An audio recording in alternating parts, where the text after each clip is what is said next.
Okay, perfect. Thank you so much, everyone, and welcome to the fifth annual Toronto Machine Learning Summit, held virtually. And this is day one of the conference proceedings, technically day three, if you take into consideration the 2 days of workshops that we had. And I hope those workshops were enjoyable. I hope you had fun and learned a lot from those. And we'll discuss those a little bit more, but the proceedings of those we will send over to those who attended and signed up. So first we start with the land acknowledgement, and we acknowledge that the sacred land on which Toronto operates is the territory of the Huron-Wendat, the Petun First Nations, the Seneca, and most recently the Mississaugas of the Credit River. Today, the meeting place of Toronto is still home to many Indigenous people from across Turtle Island, and we're grateful to have the opportunity to work in the community and on this territory. And as part of our action around reconciliation, we donate some of the proceeds, which will go to the Anishinaabe Health Foundation, as well as the Ocean Cleanup Project, as the two places that we will be providing some of the funds for this year. So first of all, for those who are new to the Toronto Machine Learning Society and the machine learning, that's the MLOps world groups, we're a group of roughly 10,000 active members that works to promote and encourage the adoption and successful adoption and deployment of machine learning initiatives within Canada and abroad. We frequently accept speaker submissions throughout the year, and we review those by committee to help make sure that we're getting content that serves the community in the best of ways. So if you'd like to join our team, send me a message. We'd love to have you join.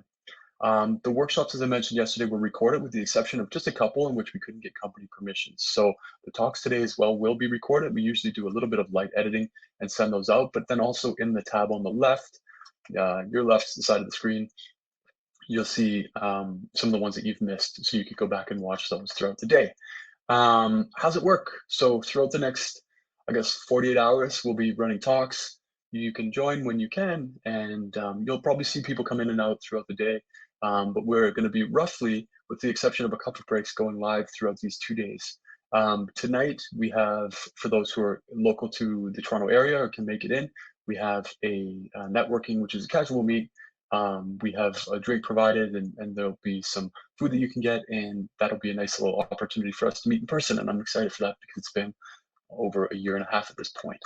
So yeah, so a couple thank yous. I want to thank all of the volunteers. We have a huge team that's very supportive, that come out every year, and we're very grateful for them. Thank you to the steering committee that helps us review and look over some of the talks and give us direction as to what directions we should be focusing on for this year. The staff on site and the speakers as well, who also made this happen. Obviously, they are dedicating their time. They're sharing with us the knowledge that they've acquired over many, many years, and we're very grateful for them making this time and giving back to the community in this way. It wouldn't happen without them. And obviously, thank you for joining. I know it's not in person yet. We hope to get back, but in the meantime, this is the best we can do. There's always a little blips, a couple, pauses on the video and so on, but for the most part, I hope it goes smoothly and I hope you enjoy. But thank you so much for the most part for coming out. Lastly, for the sponsors. So are you interested in hiring or if you're job seeking, maybe you want to see which sponsors in which ways they're contributing to the advancement of machine learning as a field, as a profession, as a discipline, as a series of products and services. You can see that on the Expo side. It's really not that intimidating. You won't be face to face with somebody or anything like that. You could just go in, click, you'll see that there's $100 gift cards. There's really cool retro Air Jordan shoes that companies are giving away. There's a lot of really cool things, and you'd be surprised. A lot of times they don't get as much traction because people just don't think or take the time to go in and click. So you have a great chance of winning a lot of cool swag, but as well, a lot of careers positions are posted, and it's a good way to get in touch with the company. So I would encourage you to visit the Expo, check out the companies, see what they're doing, and that's a great way to get involved as well. So a couple quick thank yous to our main sponsors. First of all, AutoML. They're really serving as a bridge between cutting edge academic research and commercialization and industry. They're hiring, they're doing some really cool cutting edge work. They're giving away a $100 Amazon gift card. So I hope you get a chance to meet the folks on the team. They're doing some really interesting things. Tenstorn, they're really evolving traditional chip design as well. They have the famous Jim Kelly as CTO, and they're really, they got a whole bunch of funding and they're really growing the team. So I hope you can check them out as well. Great guys. Run AI, what they do is they help move companies who are looking in doing sort of pure academic research or pure research to a company that has results in the production environment specifically. So they're sort of the infrastructure stack of the future, so to speak, and they've done some really interesting things. I hope you have a chance to check them out. Obviously, they also did some really cool workshops the other day. Microsoft. So Microsoft, they did a workshop on their responsible AI toolkit. They've done a couple talks now, and it's very forward thinking. You can participate, you can go actively use that toolkit, and I really recommend that. We'll be sending out those workshops as videos as well. But in the meantime, you can go visit them on the Expo side.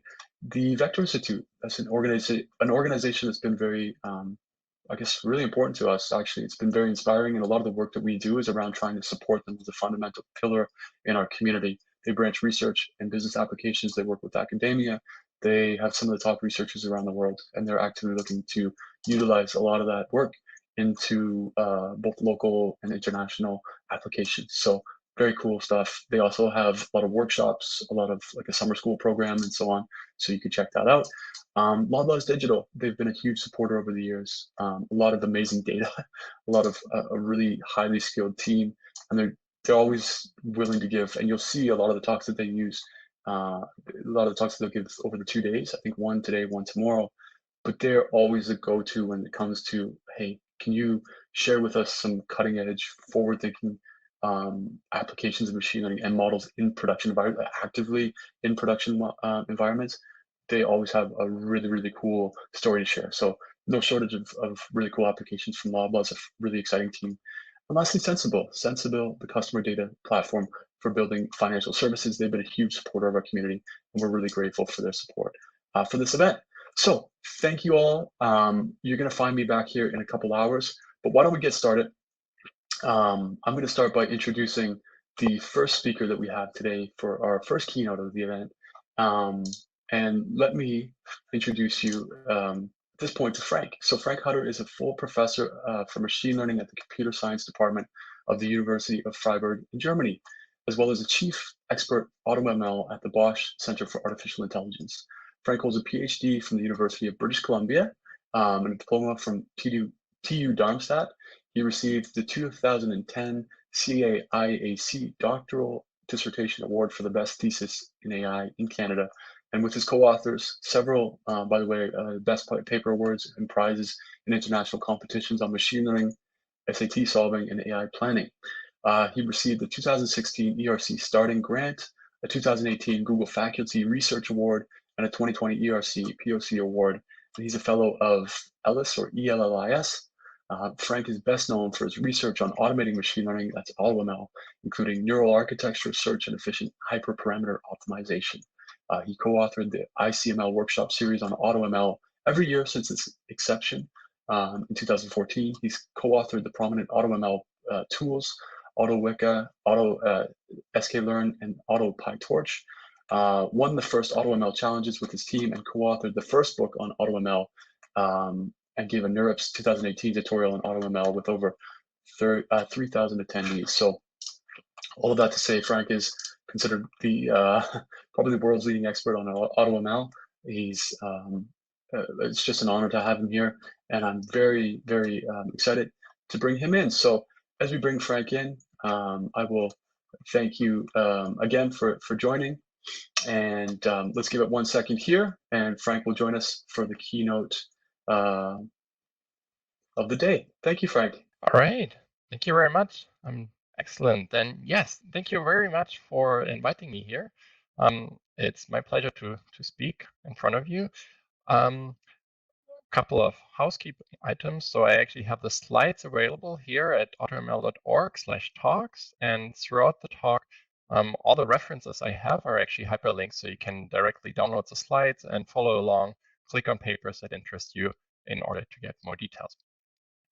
Now, today I want to talk about AutoML. That is what I do, but mostly also about deep learning and how I see AutoML as leading the way towards the next generation of deep learning. So let's jump right in. Let me start by reflecting on why it is actually that deep learning succeeded. And so let's go back to what happened before deep learning. in traditional machine learning practice before deep learning, well, there we had things like XGBoost and tree-based models and support vector machines and so on. And they worked on manually curated features. So you had some data, and then you needed the domain expert to engineer some features that then you can actually use traditional machine learning on. And of course, this was often a trial and error process. And the better features were, the better the results were. And really, you could only do that much with better machine learning algorithms if you could somehow get better features. That was almost always more important than getting better machine learning algorithms. Now, deep learning actually sort of turned this around and bypassed this stage here where you need to manually engineer these features and actually had a process to learn abstract representations of our raw data in an end-to-end learning manner. So by raw data, I mean video, speech, text. These deep learning methods are extremely general. And so now as a deep learner, you can actually directly tackle these different application areas with the same toolkit. And you don't necessarily need a domain expert in each of these domains in order to actually feed you the exact right features. And this, well, saves manual human labor. You don't need to manually do things, in this case, engineer features. That leads to then faster progress. It can be cheaper because humans tend to be expensive when they're experts. And you can actually get better performance because, well, this end-to-end learning learns the features such that afterwards the classifier can actually get you the best performance with these particular features. And those might be different features than a human would manually engineer. So lots of pros of deep learning, but there's of course also some things that are not so great about current deep learning. And that is that, well, this picture here isn't quite complete. We don't directly put in the data and on we go with deep learning, but we still need an expert, now a deep learning expert, who actually chooses the right architecture and hyperparameters for the data at hand. And then you can run deep learning in this end-to-end manner, well, end-to-end in terms of coming up with the abstract representations, learning the features in order to then learn the classifier. But it's only somewhat end-to-end because, well, there is this deep learning expert in the loop choosing architecture and hyperparameters. And as before, well, this is again a trial and error process. Also, deep learning experts are not perfect in choosing the architecture and hyperparameters and need to have a couple of tries in order to actually get good performance for a data set at hand. Furthermore, this end-to-end learning solely aims to optimize a single loss function, and that is typically cross-entropy loss as a surrogate for predictive accuracy. And note that, well, it's a single objective optimization, and in the single objective, there's nothing about fairness, nothing about robustness, model calibration, interpretability, maybe the latency of your predictions, or even just the size of your model. So all of that is not considered in this end-to-end learning. So lots of negatives also. Now, where I hope we can go to is Deep Learning 2.0, where again we can bypass this manual step here and directly indeed now learn in an end-to-end manner. And as before, that would, well, save manual human labor, get us faster progress, be cheaper, and yield better performance by doing this all in an end-to-end fashion. And well, so we don't rely on the DL expert anymore. And so this is sort of has been the traditional pitch of AutoML.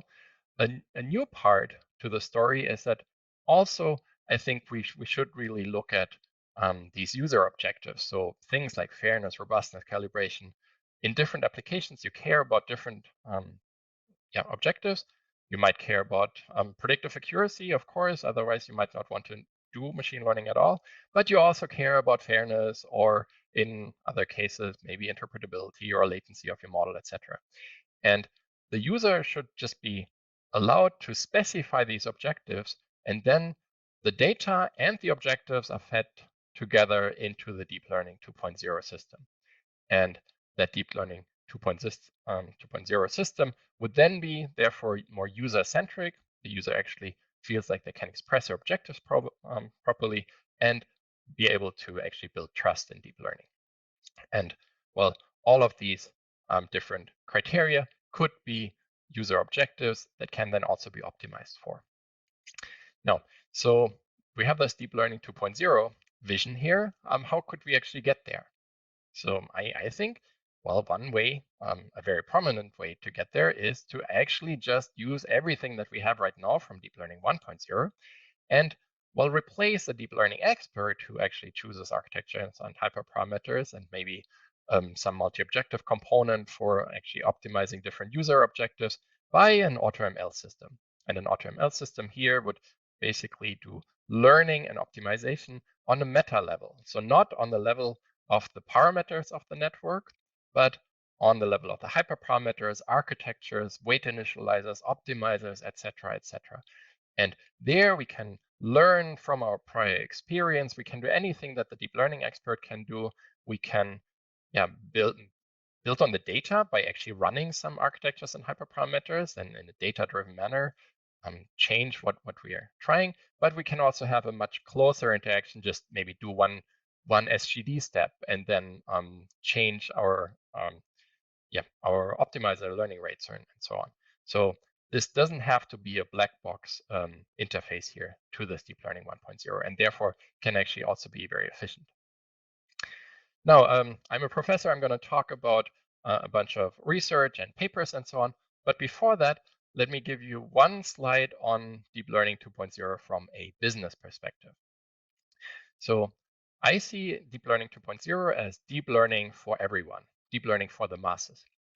And why is that? Well, it requires no machine learning knowledge to use. It provides a clean interface for users to specify their objectives.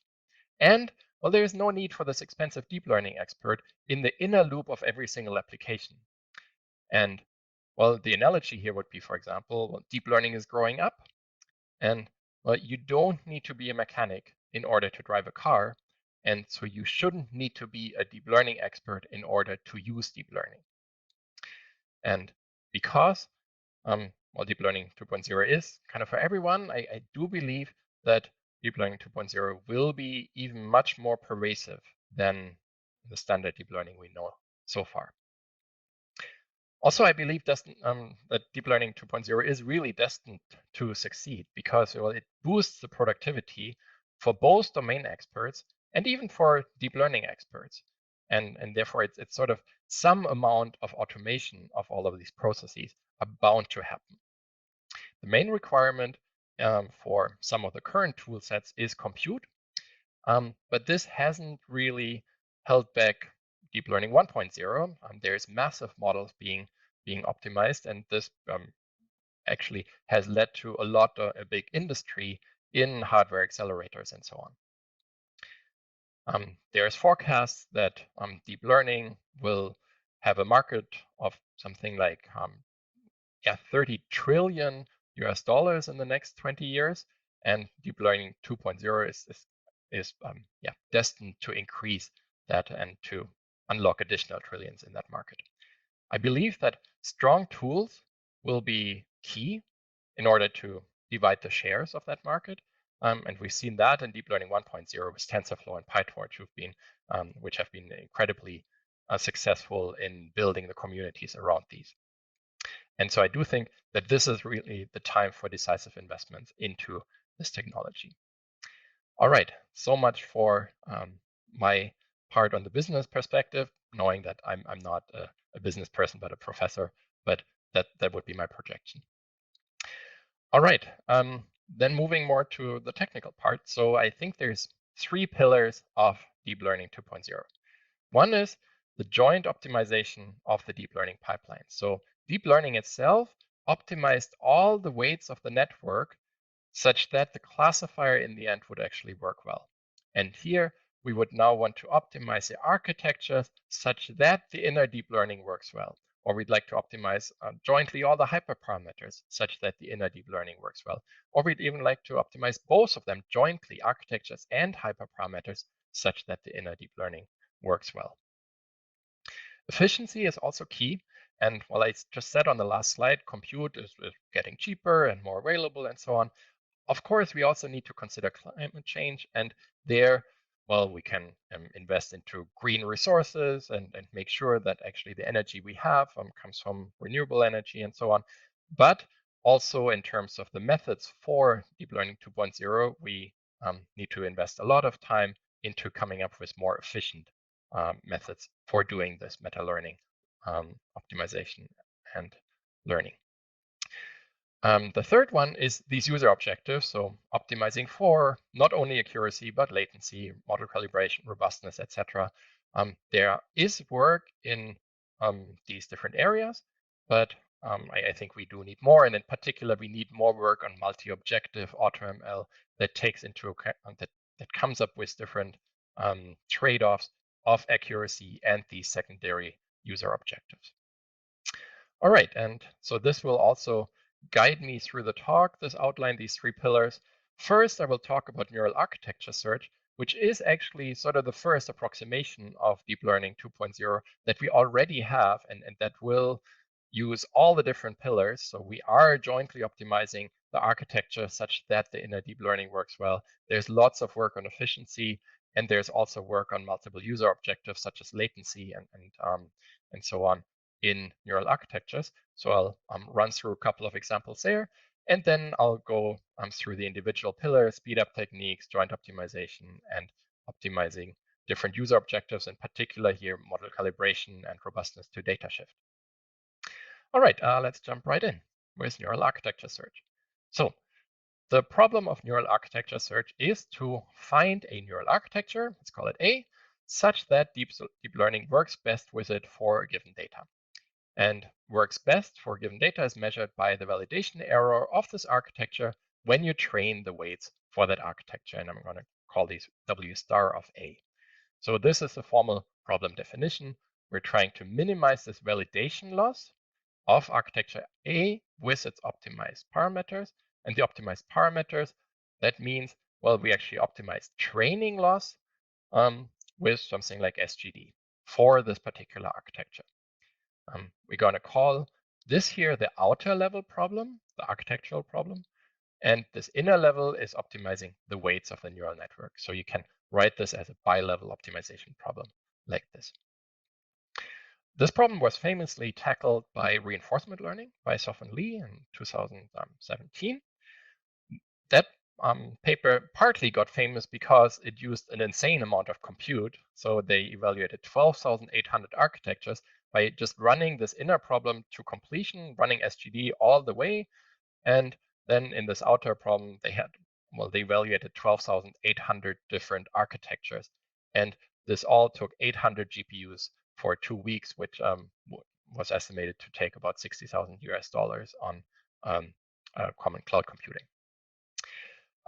That paper was in 2017, and since then we've seen exponential growth of the number of NAS papers published. And many of these papers were looking at how to do this efficiently now. And that's where I'm going to be talking about next. So DARTS is probably the most prominent method to speed up neural architecture search. And it works as follows. So you have this discrete optimization problem of deciding for each edge which operation to actually use on this edge, for example, a 3x3 convolution or 5x5 or max pooling and so on. And so really in the end, you just want one operation on these different edges. And what DARTS does is it first relaxes this discrete NAS problem going from here to there.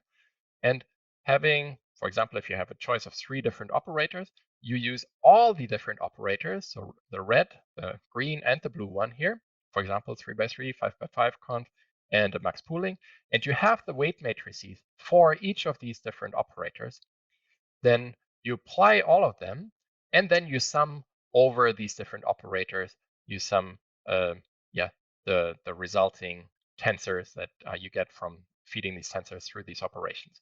You sum them up, and then, well, you have this mixed operator now, and when you sum them up, but you put different weights with each of them. So there's a weight for the red operator, a weight for the green operator, and a weight for the blue operator.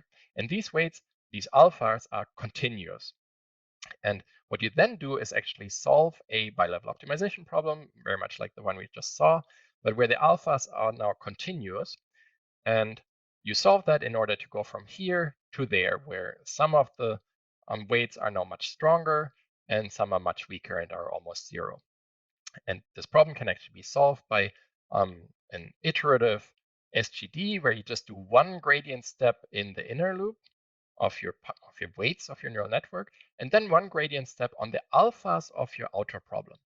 And so you iterate these in order to solve this bilevel optimization problem. And that's then very fast and doesn't actually require solving this inner problem to completion every single time, and thereby can actually be very efficient, almost the same complexity as just a single SGD run. And then after you have solved this bilevel optimization problem, you still don't have a discrete solution. You still have this operator here with a little bit of weight, and this operator with a little bit of weight, and this with a lot of weight. And in the end, you simply discretize this to obtain a single architecture by taking the most prominent edges in here and deleting the rest. And then you have a relatively small architecture that now doesn't have the extra memory of having these additional operators. All right, so that's darts in a nutshell. And darts is actually very cool. It can work very well. And we used it already in 2019 to get new state-of-the-art results for depth from stereo tasks, where we have an image from a left camera and a right camera, and you want to do depth estimation for each of the individual pixels.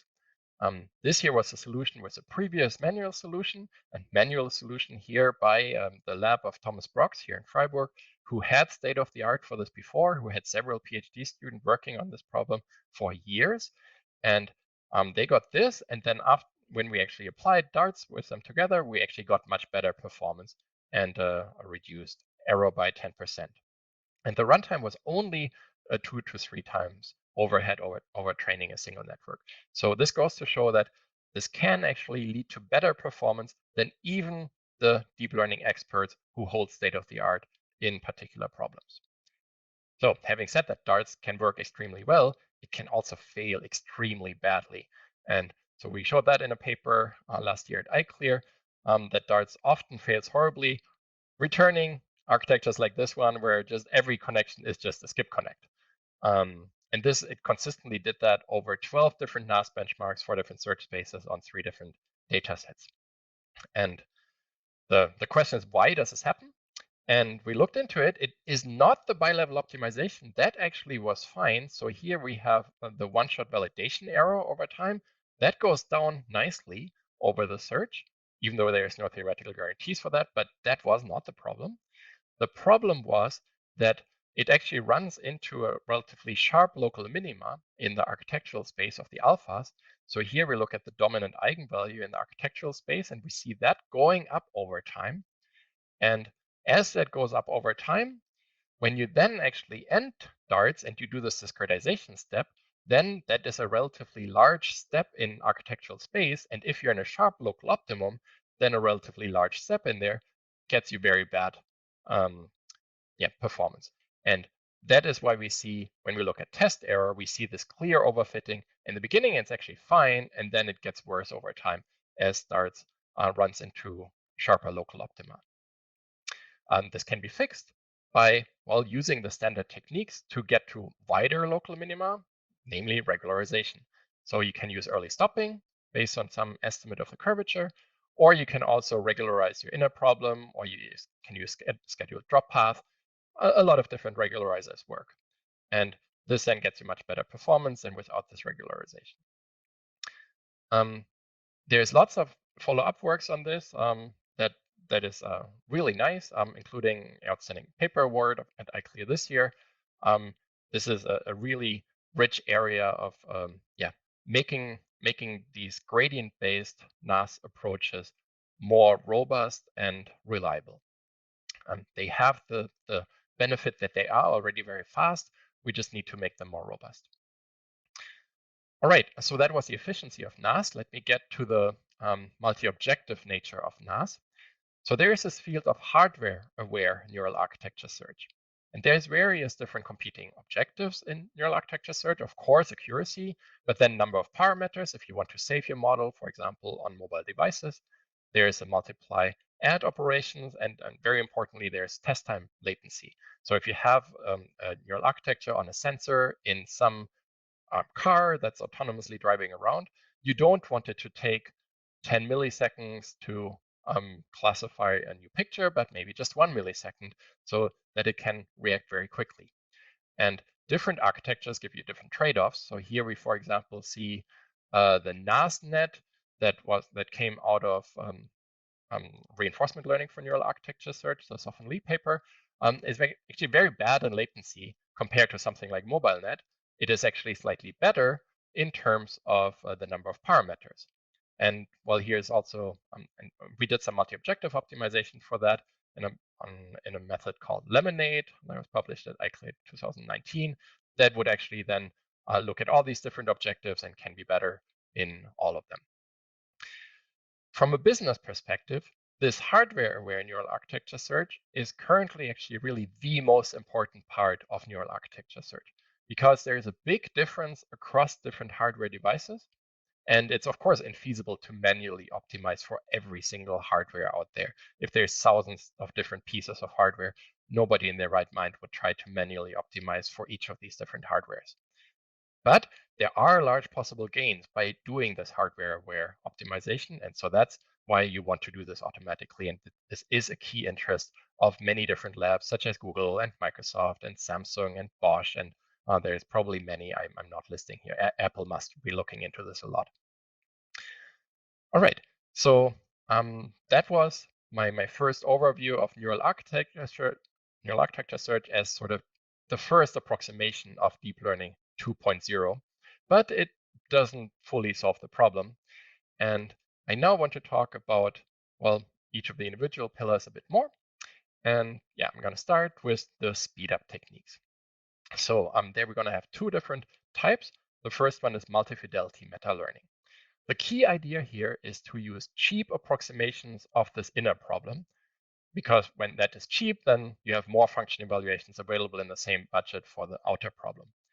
And what do I mean by cheap approximations? You could, for example, just use fewer epochs of SGD, or you could use a subset of your data. You could downsample your images. You could use shallower or slimmer neural nets. In Bayesian deep learning, you could do shorter MCMC chains or fewer trials in deep reinforcement learning. So in every application that you think of, it's actually, you could probably quite easily come up with cheap approximations of your expensive black box function. And here's one example for that using a subset of the data. Actually, this is for support vector machines. So here we have a response surface with the two different hyperparameters of a support vector machine. And you see that actually this lower region here is the good region. This is where finally the optimal performance will lie. And this region here is just bad. And it's bad with respect to the full data set, the full MNIST here. But it's also already bad with 128ths of MNIST, just 390 data points, where evaluating an SVM takes a few seconds. Whereas here, evaluating an SVM takes several hours. So this is something like 10,000 times more expensive than evaluating here. And what you want to do is do lots of evaluations here where they're cheap, and then only evaluate the better parts of the space over here so that you don't you don't use too much compute and you don't have too much overhead. And this actually led to 1,000-fold speedups over just black box optimization on the expensive black box in this paper here. All right, I'm visualizing an algorithm here that basically picks a bunch of configurations and then picks the best ones of this, in this case here, the best third, moves them on to the next budget and iterates like that. And that algorithm is called successive halving. So here is the same successive halving algorithm when the multi-fidelity criterion we're using is runtime. So we're running different configurations up to this runtime. Then we just cut off the worst half and continue the top half twice longer, continue the top half of that twice longer, continue the top half of that up to here. And voila, we have a good performance, having cut off all this part of the space and saved a lot of time. Now, successive halving can, of course, have a problem when this configuration here actually goes on to become the best. It would just cut it off. And there's an extension of it that is this hyperband algorithm, which hedges its bets by cutting off here, but then also cutting off at a higher budget and even the highest budget. And this highest budget here just works directly on the expensive black box function. And therefore, successive halving here is actually identical to random search and, well, has the same guarantees as random search. And this is, of course, work by Amit Talwalkar and his students, which is very nice and a very nice baseline. The biggest problem of hyperband, however, is that it relies purely on random configurations, and it doesn't learn at all from experience. So it's slow to really find the best performing configurations or architectures. And what we did is to actually use Bayesian optimization in order to select the configurations, and that resulted in this BO, so Bayesian optimization hyperband variant, that has been our robust workhorse for the last couple of years for doing multi-fidelity optimization. This year, we actually came up with a successor that's actually a lot faster than Bob and can actually also yield up to 1,000-fold speedups over random search and also substantial speedups over Bob. Hyperparameter optimization can be important.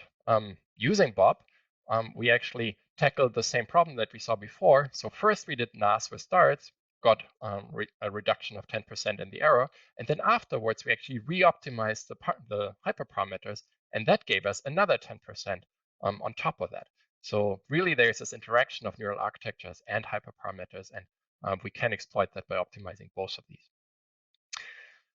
Okay, that was the first speedup technique. The second one is you can meta-learn across data sets. And what we did here is we basically found a set of K configurations that would minimize the error that successive halving will have when you run this with a base level of SGD. And that actually led to about 100-fold speedups over doing the optimization from scratch on a new data set. And we use that in Auto-sklearn 2.0 to win the second AutoML challenge. All right, so that was multi-fidelity meta-learning. And the second speedup technique is to take into account priors of the user. So here we want to exploit that users actually often have some sort of prior where the optimal hyperparameter setting is. For example, if you use Adam, you typically know, learning rates are good around 1e-3.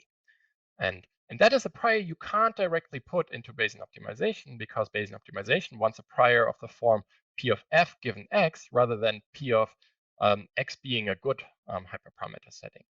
So this doesn't directly go in here, but we put it in there by actually modifying the acquisition function a of x to simply multiply that with the prior belief of x being a good hyperparameter. So this is a really simple idea. And well, we decay this prior over time a little bit in order to also guard against the prior being sometimes misleading. And then we can prove that this algorithm still has the same asymptotic convergence as vanilla Bayesian optimization. And it's really this trivial change of Bayesian optimization by just multiplying this prior belief in here. And it can lead to very substantial speedups over standard Bayesian optimization. So in this UNet case, 2.5 speedup, and ImageNet 12.5-fold speedups. And in both cases, actually broke the records for these data sets based on top of the published best baselines for this. And this is really a speedup technique that also should be of interest to deep learning experts who often actually optimize their hyperparameters manually because they don't actually have a lot of compute, but they're leaving performance potential on the table. And using this here, they could actually say, well, these are my priors. This is what I would try manually. And then this Bayesian optimization with this prior belief can go in and take that into account and get yet better performance than the humans would get manually. All right. That concludes the speedup part. Now, just very briefly, I want to show some applications of these speedup parts in joint optimizations of neural architectures and hyperparameters and of deep learning regularizers. So where we optimize more than one component at a time. We've been doing joint neural architecture search on hyperparameter optimization really since 2015, where we did it with Bayesian optimization based on Theano. And even back then already won several data sets against human experts. One data set here was around 55,000 data points, where we got an area under the curve score of 0.9, and the best teams of deep learning experts within a time frame of 2 months, really running like a Kaggle competition, only got AUC of 0.8.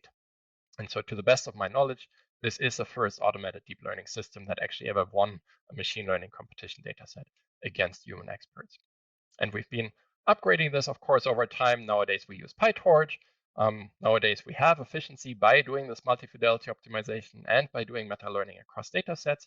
And we have a paper in this year's TPAMI where we showed that Auto-PyTorch then actually also does do a lot better than Auto-Keras, Auto-sklearn 1.0, and hyperopt-sklearn. So yeah, these speed-up techniques also directly give you better performance in AutoML and AutoDL. You can also do joint neural architecture search and hyperparameter optimization in deep reinforcement learning, which is actually very sensitive to its hyperparameters.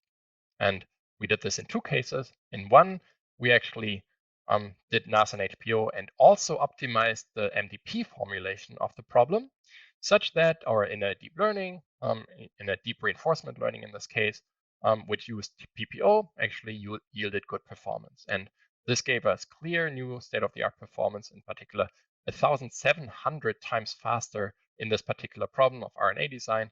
And this was done by 2 undergrads who hadn't touched reinforcement learning before. So really this automated way of optimizing all these hyperparameters and so on really lets you guard against all the brittleness of reinforcement learning.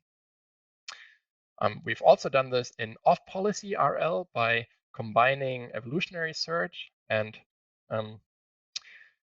standard RL to adapt the neural architecture and the hyperparameters over time. So while the algorithm is running, we do just one step of the evolutionary search, change our hyperparameters a bit, change the architecture a bit, then do a step of reinforcement learning and iterate that. And we here used a shared replay buffer and actually got 10 times more sample efficient than this popular population-based training by DeepMind. But we also did it not only for the hyperparameters, but also for the neural architecture.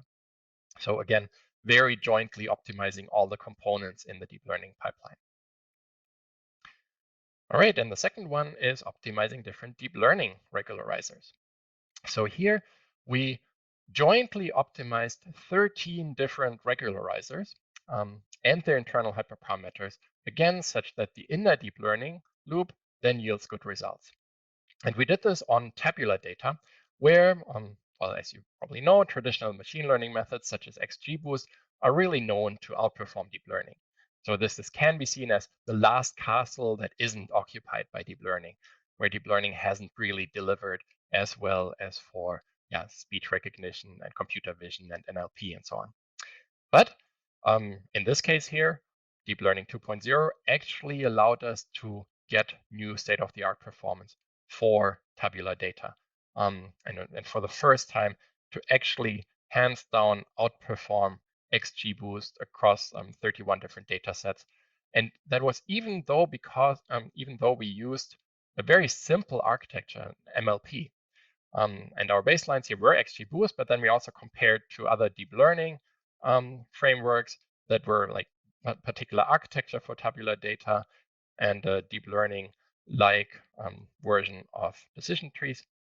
And we outperformed them very clearly. A disclaimer here, this was clean data sets. They're quite balanced, no bad outliers. There's lots of work left to be done, but I think it really opens this problem up to the community. And so the improvement over these baselines was clearly significant. And surprisingly, also the anytime performance was really great. Even after only 15 minutes, the ranks were already better for these regularization cocktails. And after 100 hours, they were very far apart.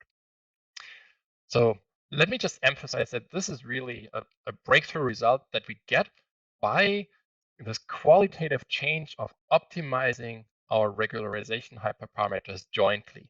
Of course, people have for decades optimized their regularizers, there's no question. But taking all of them together and optimizing them jointly it's not a hard idea, but people haven't really been doing that, and people haven't really focused on this. And this AutoML perspective has really now, for the first time, led to a qualitative change in what is state of the art for tabular data. Namely, now it is deep learning, and this, of course, opens a garden of delights and a huge market for deep learning in data science, where people will, I think, over time use more and more deep learning now and less XGBoost. All right, that brings me to the last point where I briefly want to talk about optimizing different user objectives, and in this particular case, model calibration and robustness to data shift. So this is motivated by the fact that assembling of neural networks actually often improves the performance of these networks, in particular with respect to predictive uncertainty estimation. But if you just assemble your neural networks by rerunning SGD a bunch of times and running into different local minima, what you leave on the table is actually diversity that could stem from using different architectures. And diversity is really key for getting good ensemble performance. So here we use neural architecture search in order to actually search for base learner architectures that optimize this ensemble performance. And this implicitly then actually optimizes the trade-off of diversity and individual performance, and results in us doing better with respect to many different objectives, such as the expected calibration error. So here we have in orange, this is a deep ensemble with the best single architecture that is available in this particular search space here.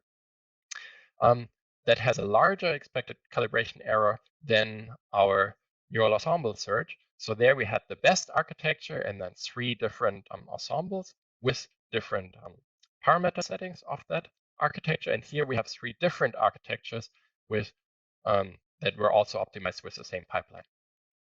We also get smaller errors and smaller negative log likelihood. So it's better in all of these different dimensions. It's not better in this one dimension here, which is this diagnostic, where we just look at the average performance of the individual models. And there, well, this best architecture is, of course, the best because, well, by definition, it is the best because it has the lowest negative log likelihood. So there, these methods are worse, but they compensate by that by having much better diversity and thus also having better negative log likelihood when working together as a team. So again, it's a joint optimization of different components in order to get good performance.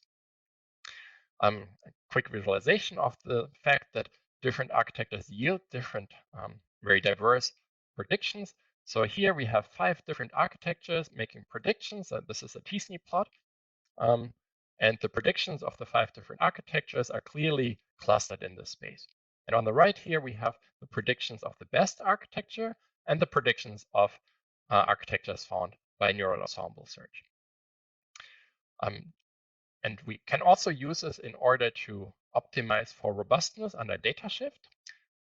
We, for this, looked at this dataset CFAR10C, and C for corrupted, where there was some validation corruptions, such as adding speckle noise or Gaussian blur or spatter or saturation to your images. And so during the search, we just added one of these validation corruptions at random. And then at test time, we used these previously unseen test corruptions.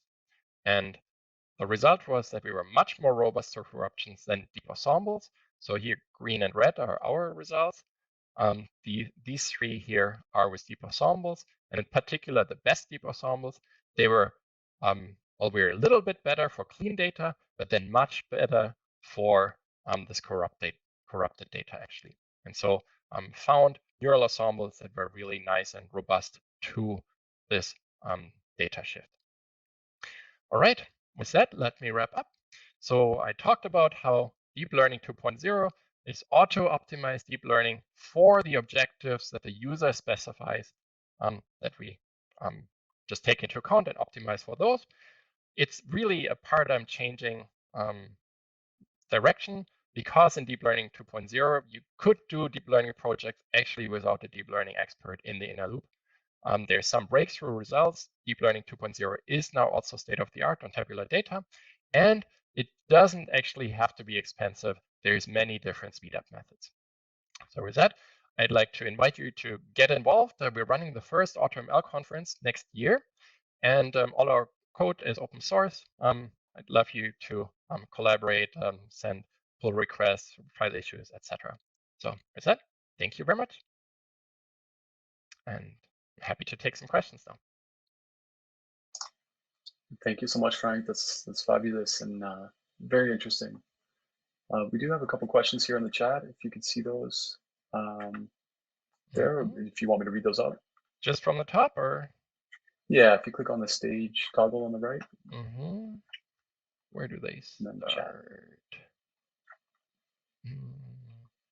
Ricardo, I have a background in experimental physics in that field. Some key features are nonlinear functions of mass, energy, and velocity that have been figured out by Albert Einstein. I keep a good dose of skepticism that AutoML can figure out the same level of proficiency without the help of programmers trained for years in the field of application.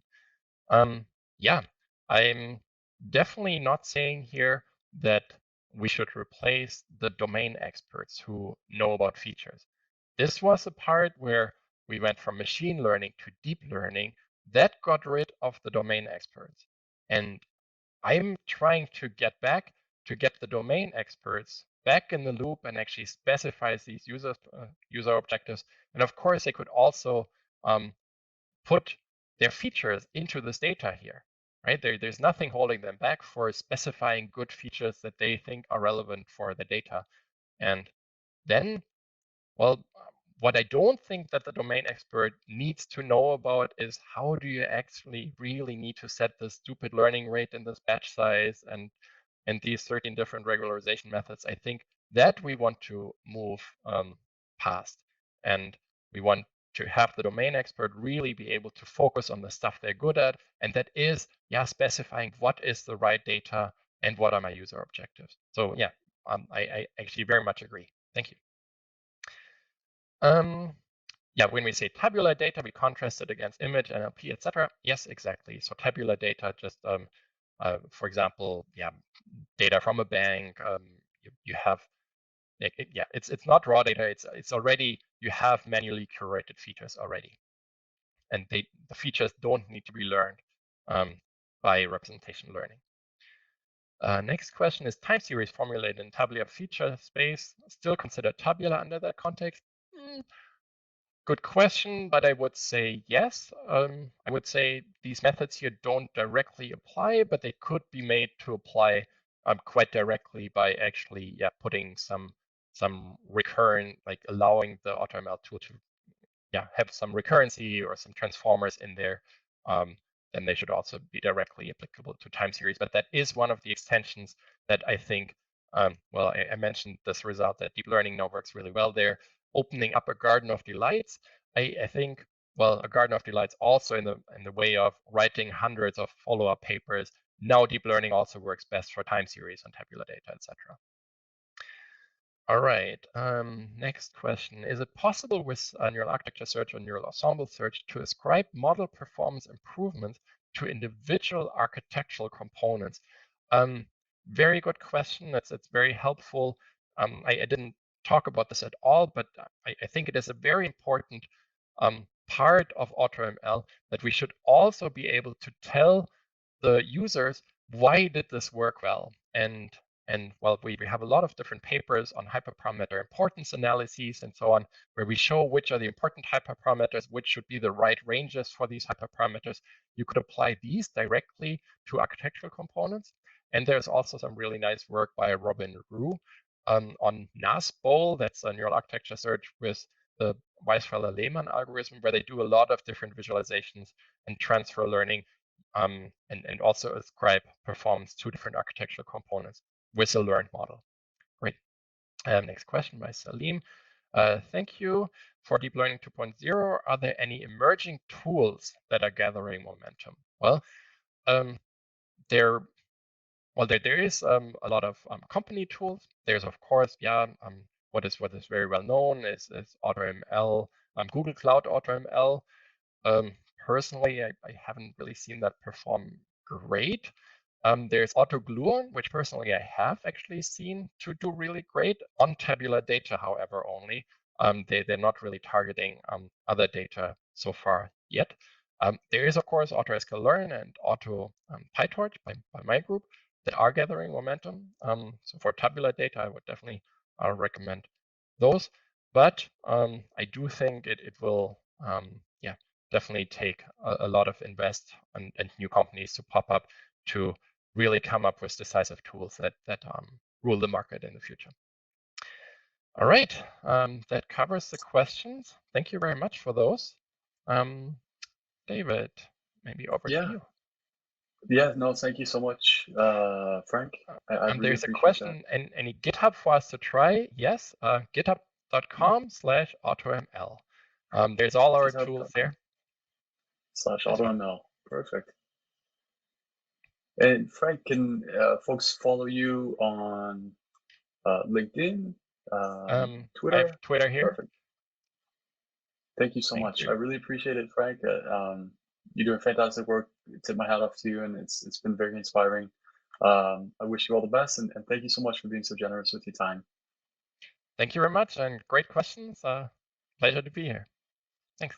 Yeah, and for those who are continuing on with us here, in about 5 minutes time, we'll be joined with 3 speakers in different breakout sessions, so you can see some really cool applications, case studies from different folks in industry, as well as Adam Harvey, who's going to be discussing some computer vision sort of red flags for researchers using computer vision data in particular. So we will end at that. Thank you so much. I see some thank yous coming through in the chat. Really appreciate you guys chiming in here. And we'll leave it at that, and we'll see you in a couple minutes in the breakout rooms. See you soon.